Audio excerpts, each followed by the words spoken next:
The media, much of the media, not all of it, is very, very dishonest. Honestly, it's fake news. It's fake. They make things up. And Chief Strategist Steve Bannon went much further. Quote, "The media should be embarrassed and humiliated and keep its mouth shut and just listen for a while." But Bannon wasn't finished. "The media has zero integrity, zero intelligence, and no hard work. You're the opposition party, not the Democratic Party. You're the opposition party." Kellyanne, do you understand how offensive that is? I understand how offensive it was to never be taken seriously that Donald Trump could be elected president. On great days, we were ignored. On most days, we were mocked.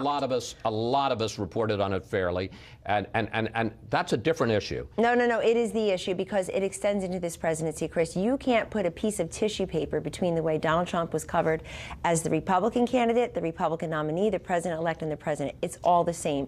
It is an anti-Trump screed. It is completely disrespectful to the office of the president.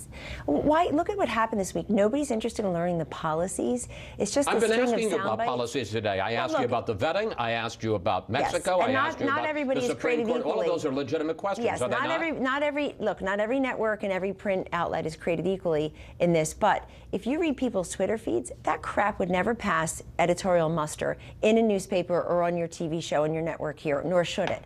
And so the idea that tweets are my own, really, at 10:45 a.m. while you're walking out of the place where you work, all I would say tweets is, are not your own. Much to the dismay of some of the people here at Fox, I don't tweet. Look, it's let me get to, if I may, to the real point. Politicians complain about bad press. I think you have some legitimate complaints about bad press. The First Amendment protects the press. We're in the Constitution, and it is offensive, quite frankly, to have folks, any politician, but folks who have been in the White House for a week, lecture us about what we should and shouldn't do and that we should keep our mouths shut. Well, no, I think what my colleague Steve Bannon is saying is, why don't you talk less and go listen to America more? Because let me tell you something. I know what he meant. I work with him every day. The media failed to learn America. Donald Trump proved something that the media failed to do, which is he understood America. The idea that we were never taken seriously in places like Pennsylvania, to say we have zero intelligence, zero integrity, and that we should keep our mouths shut is offensive. I think it's called listen more. And let me just say something that else happens. It's the way that everything is cherry-picked. Biased media coverage is easy to detect. It frankly helped us because this was such an elite rejection election where the establishment, the elites were all rejected by the voters. It turns out there are a heck of a lot more of them than us, Chris, and that's how we won. Why is that relevant? It's relevant because people, who's cleaning house? Which one is going to be the first network to get rid of these people who said things that just weren't true? Talk about fake news. Talk about alternative facts. What happened last week? I went on 3 network Sunday shows. I spoke for 35 minutes on 3 network Sunday shows. You know what got picked? The fact that I said alternative facts, not the fact that I ripped a new one to some of those hosts for never covering the facts that matter to America's women, the 16.1 million women in poverty as we sit here, the 12.4 million women who have no health insurance. Everybody should feel outraged. The billions of dollars we have spent as a nation on public education only to have millions of kids trapped in schools that fail them and never really promote and protect their intelligence and prepare them for the world as they all deserve. They shouldn't be restricted by the zip code where they live. They should be lifted up. This has all been a colossal failure, and nobody wants to talk about that. They want to talk about, it's always zing, it's always playing gotcha. There's no question that when you look at the contributions made by the media, money contributions, they went to Hillary Clinton.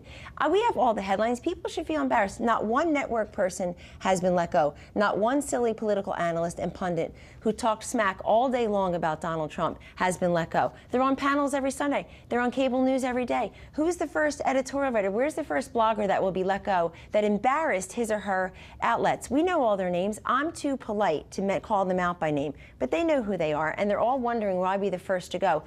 The election was 3 months ago. None of them have been let go. If this were a real business, if the mainstream media were a thriving private sector business that actually turned a profit, which is not true of many of our newspapers, Chris, 20% of the people would be gone. They embarrassed. They failed to protect their shareholders and their board members and their colleagues. colleagues. And yet we deal with them every single day. We turn the other cheek. If you're part of Team Trump, you walk around with these gaping, seeping wounds every single day. And that's fine. I believe in a full and fair press. I'm here every Sunday morning. I haven't slept in months. I believe in a full and fair press. But with a free press comes responsibility. And the responsibility is to get the story right. Biased coverage, easy to detect. Incomplete coverage, impossible to detect. That's my major grievance, is that the media they're not giving us complete coverage.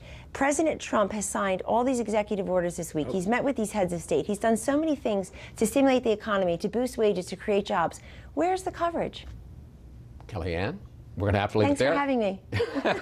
It's been fun. And let me say, you didn't rip me a new one. Not at all. Thank you. I talk like a Jersey girl sometimes. Thank you very much.